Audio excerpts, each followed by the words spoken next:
What's going on, everyone? Welcome to this week's episode of Vinecast. It's your host, as always. I know you missed my voice, my smooth, chocolatey, berry white voice. The man himself, Mr. Elliot Barr. All right, that's the most I'm going to do, hyping myself up. But joining us on today's show that's a little bit delayed because we had so much soccer to catch up on is Matt, Kate, and Shanair. How are y'all doing? How are y'all? Doing all right, better than the 50-50 that Ivy seemed to be in the pattern of. There you go. Yeah. Yeah, Richmond and Ivy. I mean, the Kickers and Ivy are kind of like switching form. Like one team's do good, other team does bad. One team does bad, other team does good. We can't just have consistency here, Richmond. It's pretty much like our roads. You know, there's a smooth part, then there's a bunch of potholes. There's smooth potholes. Yeah, much like Hall Street. And then those and then those overly filled in potholes that are basically like speed bumps in the middle of a 45-mile-an-hour road. Just perfect. Question: when's the last time y'all rode down Hall Street? To Richmond. Oh wow! So like past 288 going into Richmond? Yeah, which part of Hall Street are you talking about? The hood. Okay, so between are you talking about between 150 and 288 Hall Street? I'm talking like 150 Chippenham. 150 is Paul White. We know I'm talking Yeah. So, Paul White, Chippenham. I've just dealt with a lot of people that just don't know the names and just go by the numbers. So I've gotten used to just Paul White and McDonald's downtown. If you know about Hall Street, you know that one side, the right side of Hall Street, if you ride in it, your car is going to literally jump in the air. Yeah, I know exactly where you're talking about. Yeah. Because how many people you see just doing the speed limit, their car hit that little bump, car go fly like 20 feet. It's funny.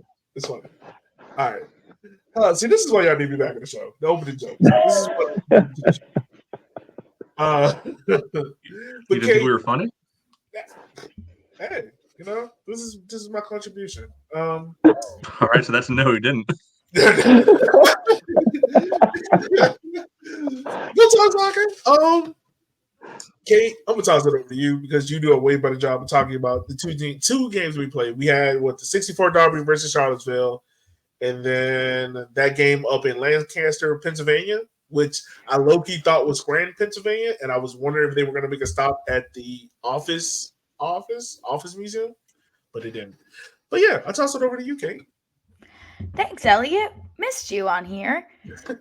We have two games we're recapping this week, but from what it sounds like, the stream did not work very well for the match against Charlottesville. So not many other people got eyes on that one. I was there in person, but I'm not going to lie. When you're making an away trip, you're having a lot of fun in the stands and maybe more focused on having fun in the stands than watching every single minute of every single game. So we really enjoyed going and actually catching a win on this away trip, unlike the last away trip where it was a pretty disappointing loss against Marauders.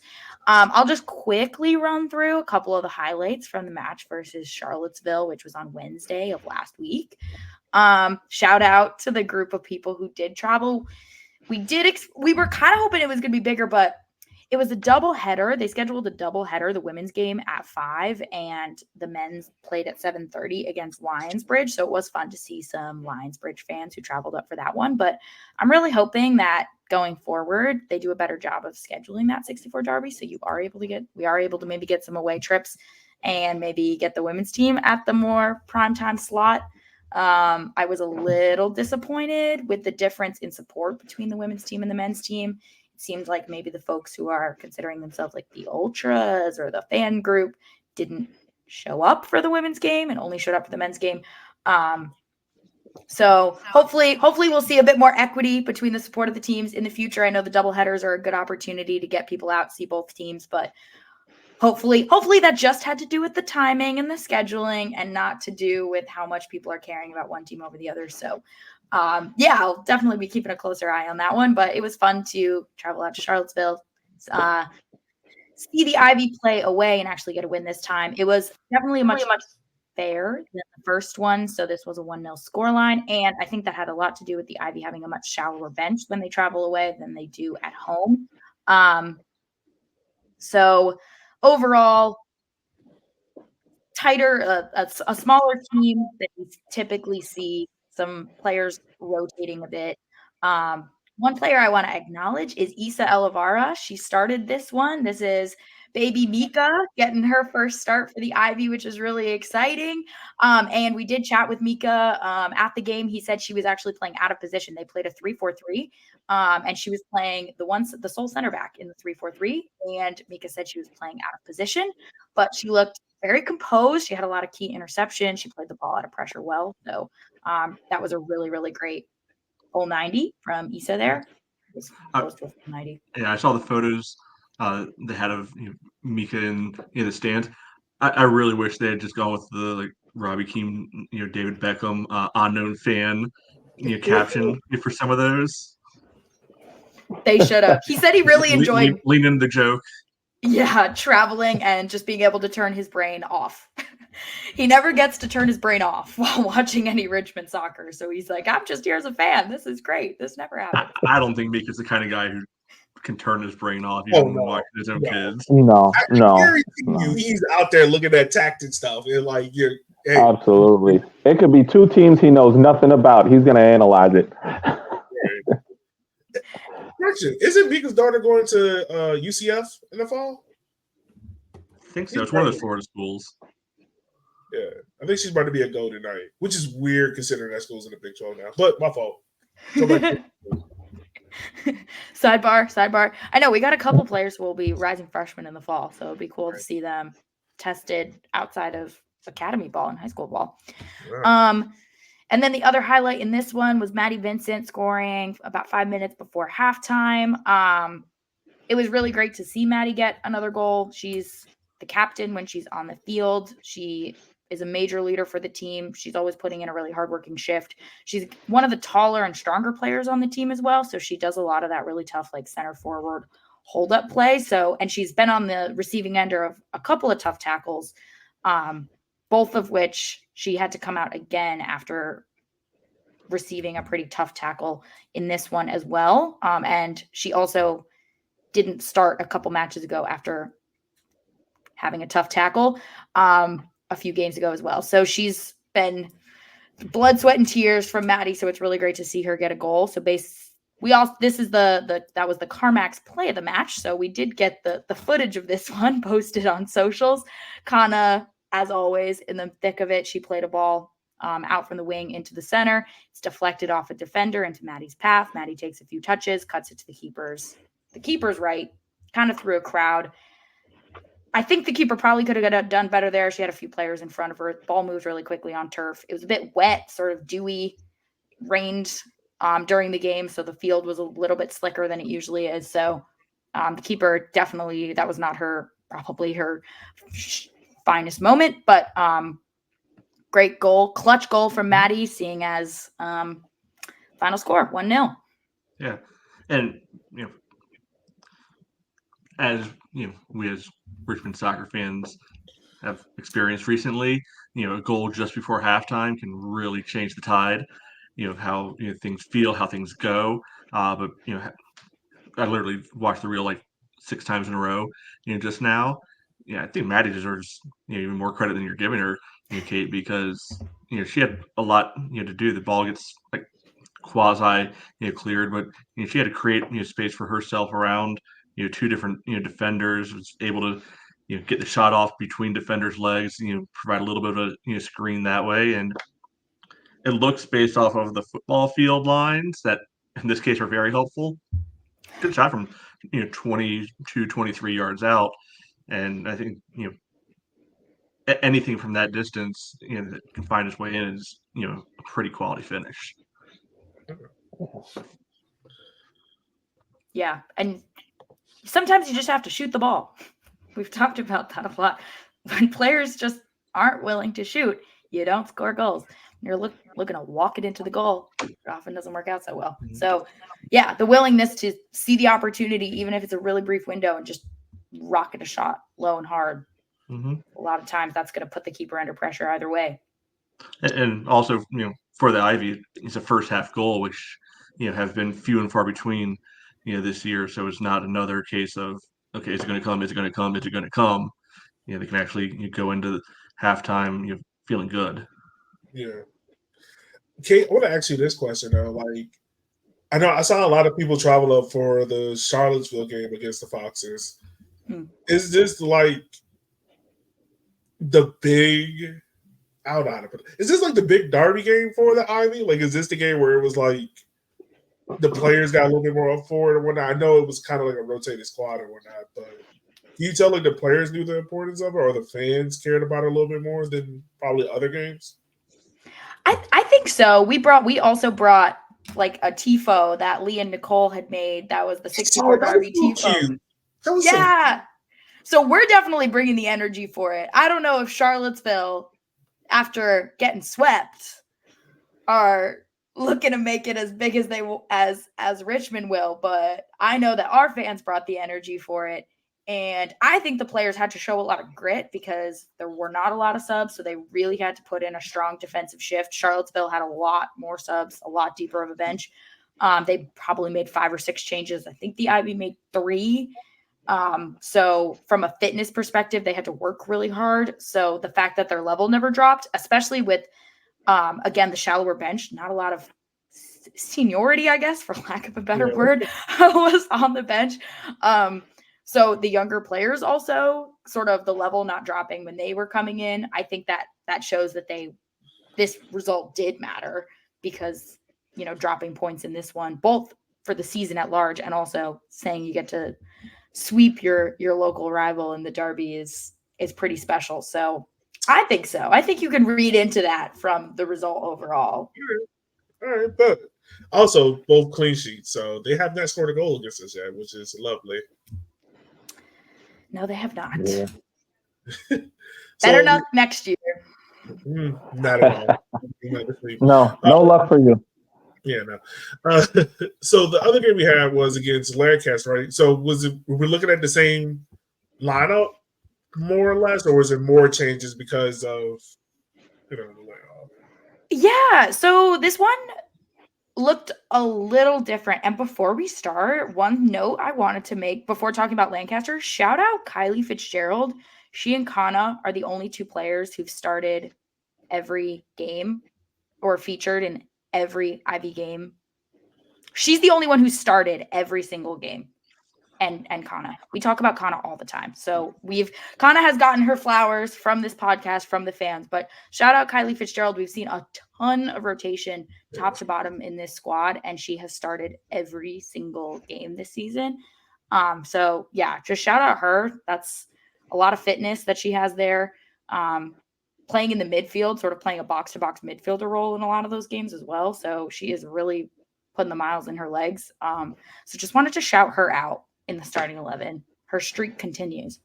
There you go. It's funny, you lose one Fitzgerald on the men's side and gain another on the women. Yeah, there we go. We're always going to have a Fitzgerald. Important surname in the Richmond community. That we definitely saw a bit of rotation. Bree Fulkerson came in again as the right back. It's interesting to see they went back to a 4-3-3 for this one. Against Charlottesville was a 3-4-3. Bree Fulkerson has been playing right back, which she wears the number 10. So it is a little interesting to see the number 10. I was going to say the same thing. Like you love seeing just weird stuff like that. Like obviously the numbers don't mean anything like they did back in the day, but you still never see that. Yeah, 10 playing all the way back there, out there. Yeah. You usually don't see it. So weird because you just associate certain numbers with positions on the field. Or at least a certain area of the field. If not the exact position, you at least if a 10, you're up in the front somewhere. Nah, man, that's just weird. Like even in football, even like in American football, now they changed the rules to where like any position can wear any number. So now you got linemen wearing like 27, and it just looks weird. Yeah. Because I'm used to seeing like 77, 60. Like, I was about to say 69, but you get what I'm saying. Like, it's just weird. You need to have number order for my brain. That's all. My fault. We are chaos in this Ivy squad with this rotation. I don't know, man. I can just imagine just like the kit managers like, who's available? Here's a jersey. You also you look at Kana. Kana is 5, and 5 is a center back number, and she's left winger. So Yep. 5 is a Don number, so yeah, it fits. We got all sorts. Erin Junkman earned her 3rd consecutive start, I believe. She's at least started in 3 of the games that I remember most recently.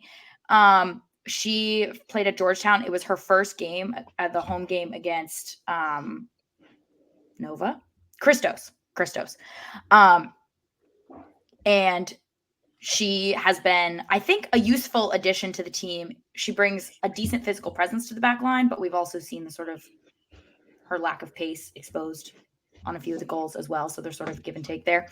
Kenley Campbell started at center back as well.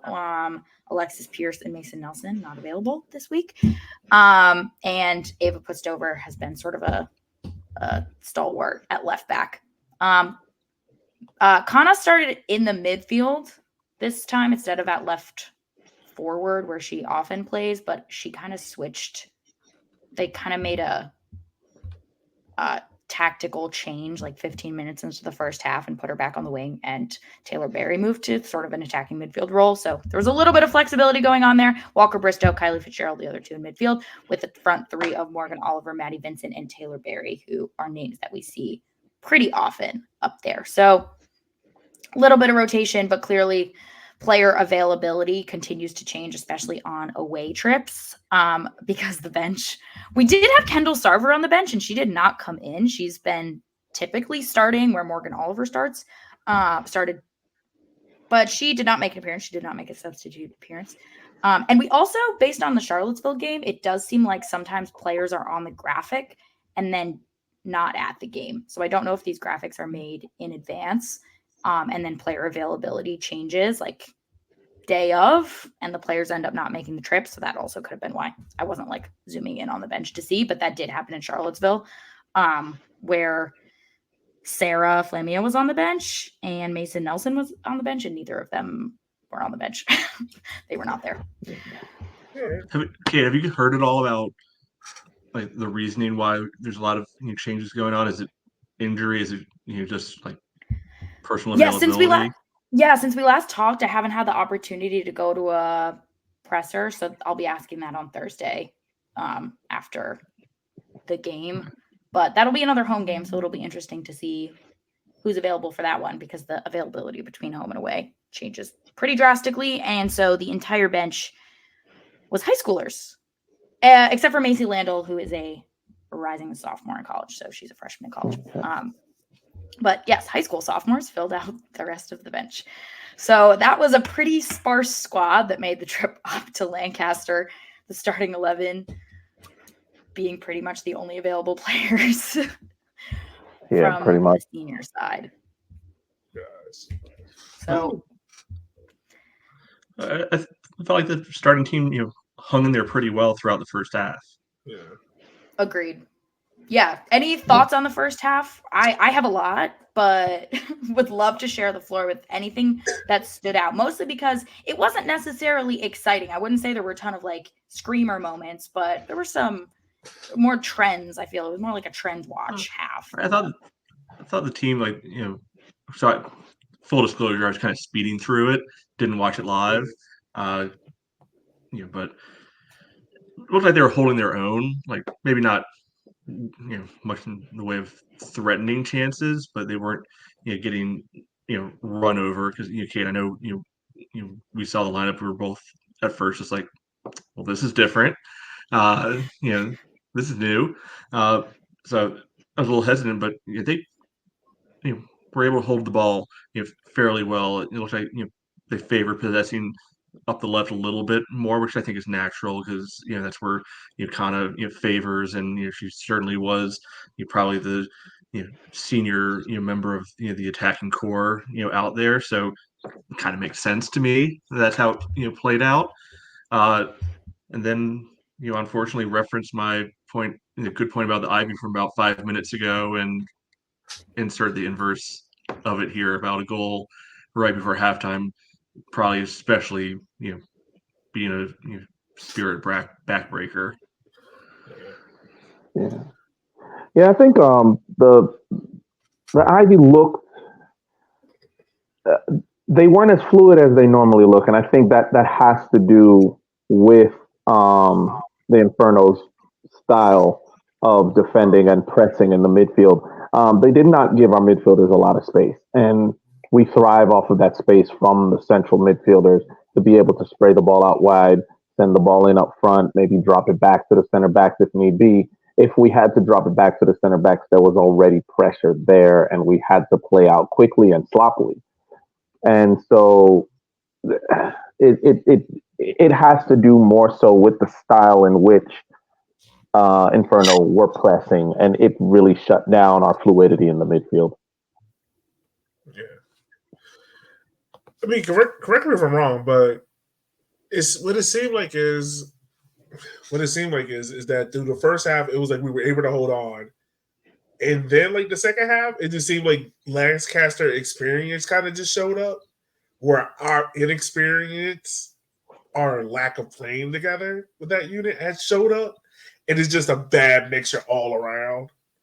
Like, okay, I don't like comparing men's and women's soccer, but it's kind of almost like this past weekend with the men's national team. Yep, like, I knew you were going to say that.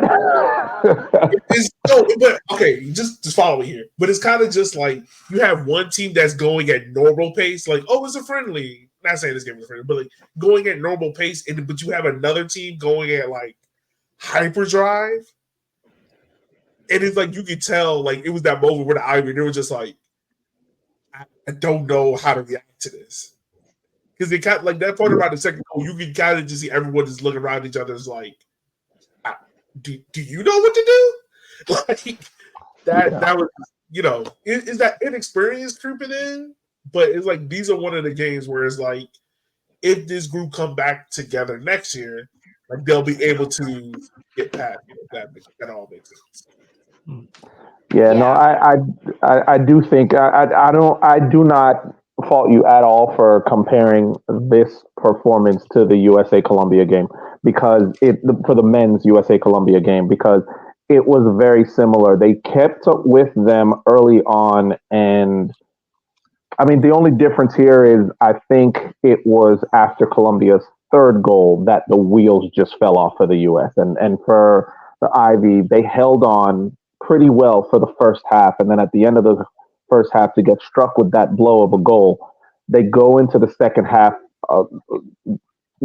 basically being punched in the teeth at the end of the first half, and now it was literally like the wheels were falling off. They were scrambling to get the ball out of the back. It was panic mode in the back, and that's what caused the second goal.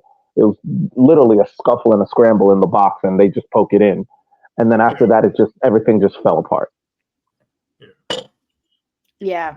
And I think one of the things that stood out to me in the first half, because again, it was, they were sort of holding with them defensively and sort of in possession. The possession was composed. Like, I think if you looked at the possession stats, it would have been probably pretty equal.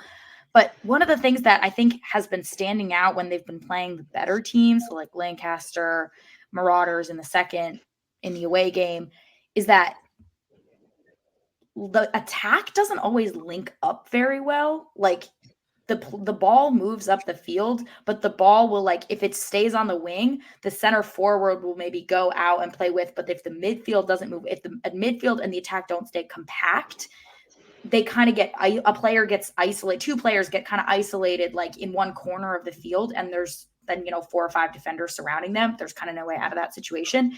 So it's this issue where when the attack and the forwards aren't moving as a compact unit, there's not both the physical composure, and a lot of the players don't have the dribbling, the technical skill to maybe get out of a tight spot. Kana does, but a lot of the others don't quite have that technical skill. So when it's kind of two players get isolated, either like a midfielder or the center forward linking up through the center, and I also noticed that the wingers really were holding the touch line, like to the detriment a lot. Like there wasn't that sort of trio at the attack moving together super well.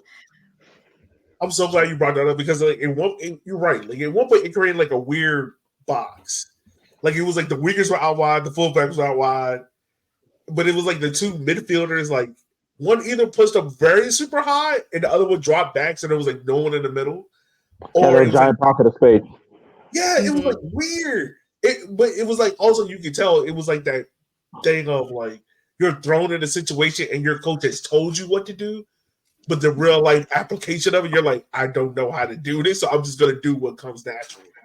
Right. And you can see like the players just naturally drifted to what their natural spot was. So it was like no one was in the middle of the field, like to pick the ball up and just be like, oh, I can just because Lancaster was given that. Like they were fine. Like, all right, if no one's in the middle, like we don't gotta worry about it. Like that was I don't know if like Lancaster was set in that trap, but it was like it's the thing of the Ivy kept falling into it repeatedly. Yeah. Yeah, exactly. I think it was sort of like the players maybe weren't suited to the tactics, didn't have the ability to like override their natural instincts. I think especially Morgan Oliver was really holding that touch line. I think Taylor Berry, Maddie Vincent, and Kana like interplay a little bit better because Kana can move between the central midfield and the wing. So she kind of has that the brain, the tactical brain to like adjust her positioning based on the game. But that's a skill in addition to your technical skills, is to be able to sort of read the game itself and adjust your thing, regardless of your lineup. So I think so again, there's like more joy coming from the left because if Kana, Maddie, and Taylor are actually connecting, they usually play pretty well. But if it's just Taylor and Maddie, or it's just, I think there's a few opportunities of like Kylie and Maddie, like it just didn't. There were no options. You get overwhelmed. You don't create really any clear-cut opportunities. The ball just sort of, you misplace a pass, the ball fizzles out. Play over. Let me ask you this. Like, and if you don't have the answer to it, that's cool, that's fine. But like, we've seen how many games so far of the Ivy? Seven. Seven. Yeah, you're right. 7. So we've seen 7 games of the Ivy. And it seems like this team does best when they're free flowing and they can go. Like it's like full court. Like they can go. Like it's not a second thought. This team seems to struggle if they ever get like they have to build up and like do intricate passing movements. Do you like?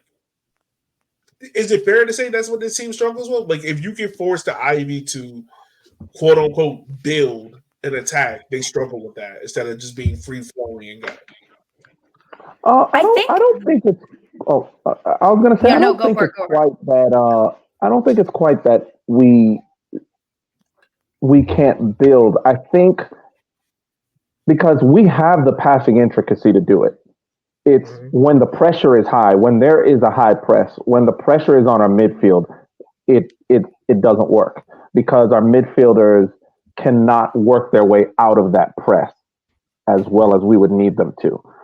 Because I remember, you see the difference between the first Charlottesville game and the second Charlottesville game. So the first Charlottesville game, the one at City Stadium, Charlottesville is leaving our midfielders by themselves. And that's where we saw the likes of Sarah Flamia and who's the other center midfielder in that game? Usually. And Hannah. Yes, Hannah had freedom and they were putting a hurting on Charlottesville's midfield. And our goals in that game were basically scored off of build-up play. There wasn't really that much of breakaway type situations. But come around to the second game, we only get that one goal because Charlottesville buckled down in the midfield and actually do not give our midfielders time to cook. So I think it's just an issue of repetition with the girls. I think I don't know if coming out of this game, going into our next game, the next game we have, is a good idea because that's just going to be too easy for them, and I think it'll lull them back into a sense of, oh, we got this. When they need to be stepping it up, they need to be stepping up the pace of play, the quickness in which they think, and the scanning that they do before the ball gets to them to know where their outlets are before the pressure even comes down on them. Yeah, I mean, I think it might even be simpler than all of that. Is they're beating the teams that they're more talented than, and the ones that they're not, they're not. Yeah. So. I mean, that's fair. Another, and the other thing, the third factor that I definitely noticed in this game is physicality. The Ivy are just not a particularly physical team, and it's not even necessarily physicality in terms of like toughness or roughness, but like sturdiness and like size, height, ability to hold your ground, like not be bullied off the ball, to be able to bully someone else off the ball when needed. And a lot of the teams they've lost to are just bigger, stronger, and more physical.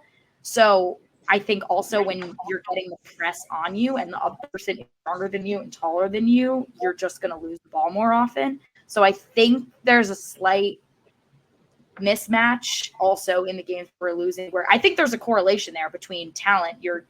When you're playing against players of similar size and physicality to you, your technical skill is going to allow you to beat them. But when your technical skill is on par or worse than also a player who's taller and stronger than you, you're also you're going to be caught out a lot more. So I think a lot of the teams that have beat them, there's a physicality mismatch. And again, this team Lancaster has players who are not even just college players, but like grown women. Yeah. And again, like the Ivy's entire bench were high school sophomores. So there's like a physicality mismatch there as well in terms of. So I think that's something to think about. I think in terms of next season, in terms of recruitment, we have a few girls who have the ability to hold their ground, not be bullied off the ball, but I think their physicality matters. I think that's one area where we're probably missing Cam as well, because Cam is actually a tall, strong player, can hold ground, who doesn't get bullied off the ball. So I'm excited to have her back, her height back, because she definitely adds that just natural athleticism and physicality that you just in the women's game, there's just a wide range there. And so when you have a big group of players who are all just tall and strong, like they're going to have that sort of edge. And And also, I just want to say, I heard y'all talk about me last week. I think it was last week, about how I'm partially to blame because I said Cam would have double digits assistant goals, which you're not wrong. No. We didn't say you were partially to blame. We said you were entirely to blame. Okay, whatever. But you put too much pressure on him. In my defense, I am pushing the Simmons family into the stratosphere where I can latch on and just be like the family agent. Like I'm the shady who walks in with the deals, be like, "Hey, McDonald's?" Huh? Like, that's what I wanted. I just want to be the uncle that just walks around with the deals and be like, "Hey, look at my kid. Look at my nephew. Look at my niece. Look at this." Don't get it twisted. It's entirely for selfish reasons that Elliot is typing up this. There just has to be absolutely everything and nothing to me at the same time. He also just wants to see Jamaica thrive. But she made the Jamaican national team, so it's a win. It's a win. Yeah. 2 appearances against Brazil. She's gonna come back and she's gonna think, "What? These college gals? Nah." And she's gonna come back and she's gonna score 20 goals in the final 6 games of the season. On Thursday against Patuxent alone. Yeah. Probably. That's where it's gonna go. Hat-trick. Probably more than a hat trick. Ellie, you're gonna have to go to find Kimmy pregame and be like, "Look, I said some stuff online for the record. I need you to help me out here." Yeah, right. Yeah, exactly. Like, hey, look, it's just any time for you to throw a game and lose by 40, it's today. Oh no, I'm saying tell Kimmy don't pull her off at halftime when we're up 7 already. Oh yeah, no, exactly. Hey, no, leave her on. Let her cook. Let her go.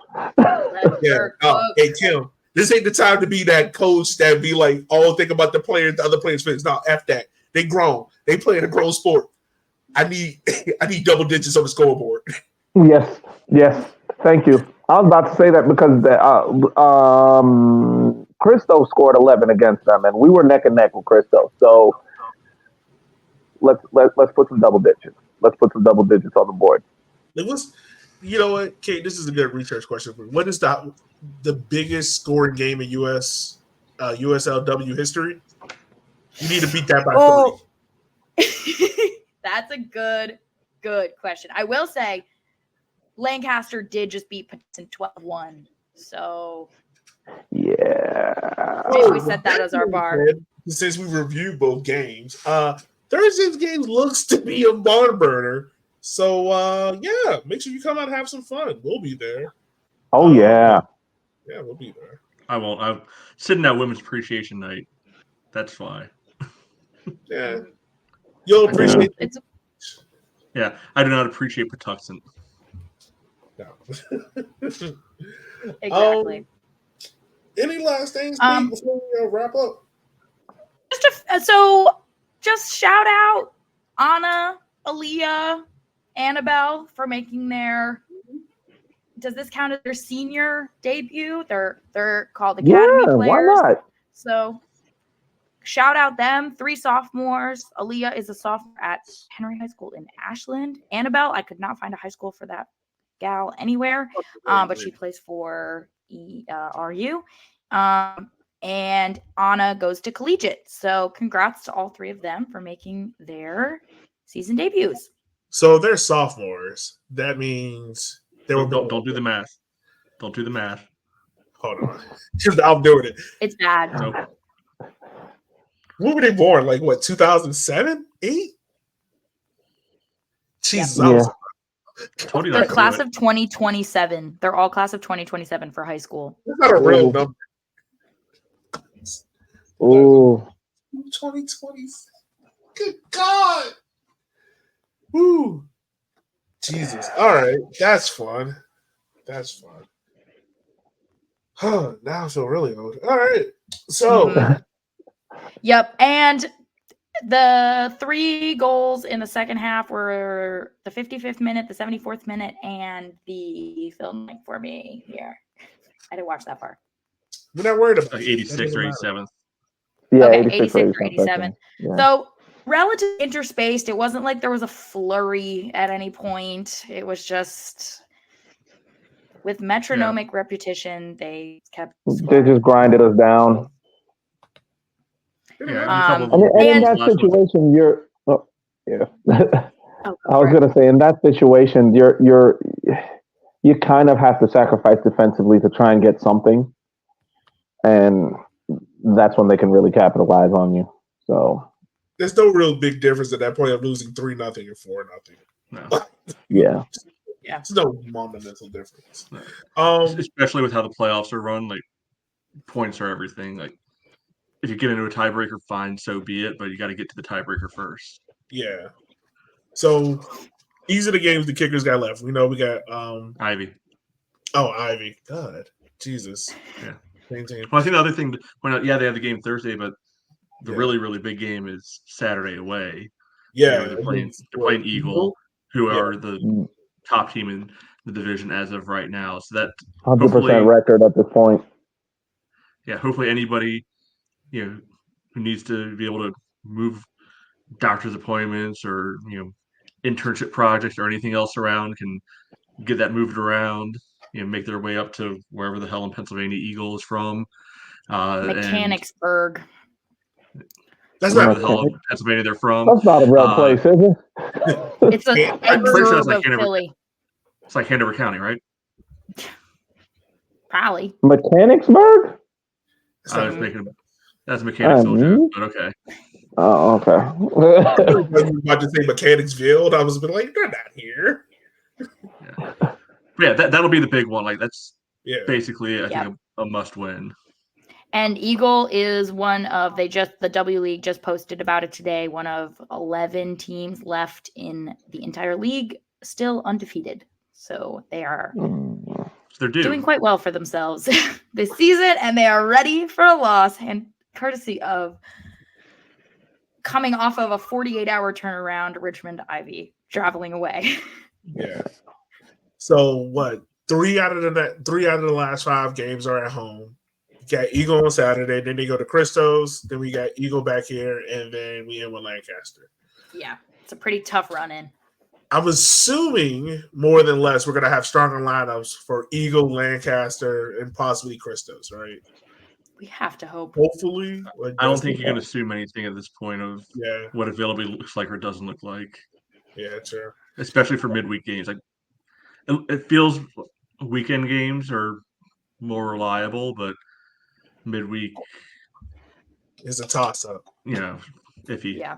Ideally, it being the run-in means that we're not saving legs anymore. There's not this sort of long-term perspective. So it's sort of like you might as well, especially for those last 2, rotation. I don't know how much rotation is gonna matter as much when you've only got 2 or 3 games left. So yeah, hopefully we see them leave it all out on the field for this last stretch. I will be at the home game on Thursday, and then I will be unfortunately back in Albany, New York, with the possible future home of an MLS Next Pro team for the last 2 weeks, and missed the last 2 weeks. That's how the last 2 does sound unfortunate to be in Albany. Yeah, right? Yeah. My season debut this week. I can't wait to be in my first Derby game. Can't wait. Kate, are you doing media honors? Are you doing media? I will, and I will be at the press conference after. So if anyone has any pressing questions for Kimmy, please let me know, because she is so smart. She answers questions in such detail. She translates things really well for sort of the average person to understand. So if you haven't been watching our post-game press conferences with her, please do. And if you have any questions for her, feel free to send them our way. I'd love to ask them. Yeah. Oh, and one last thing before we sign off. Shout out Cam. She did play 45 minutes versus Brazil on June 4th. That is incredible. We miss you. We hope you're back now. Please come back. Hey, come on back for Thursday. Go and score a bucket load of goals. Let's go. Cam, NIL, right here. I got you. All right, y'all. From Matt, Shanair, Kate, and myself, we will holler at you guys this time next week, probably earlier. Let's have a first real 6-pointer. That would be great. Well, 9-pointer weekend, because we got 3 games this week. That would be better. Let's do that.